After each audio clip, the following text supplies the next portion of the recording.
ভাবি মরে গেছে। এমন একটা বউ দিক কেউ বেশি এই যে একজন গট খাইতেছে আমার ভাবি মরে গেছে আর এই গটক দাঁড়ি খাইতে থাকে গটক আই আমার বান্ধবী আছে একজনের না গটকটা দেবে না এই বাবা রে বাবা গটক স্যার দেবে না এই যে শীতে বললে উঠছে গটকটা এই ধরুন গটক এই যে গটক এই গটক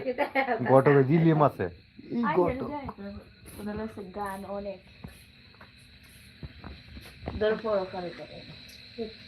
তারপর ফের নারে না বাসতাছে দুইটাই তো তারপর কি বাপ জানে রে হাই হাই রে হাই হাই রে কত রঙ জানো রে মানুষ কত রঙ জানো হাই হাই রে মূল ব্যাপার হুকরাতে দিও তো হলো বাবা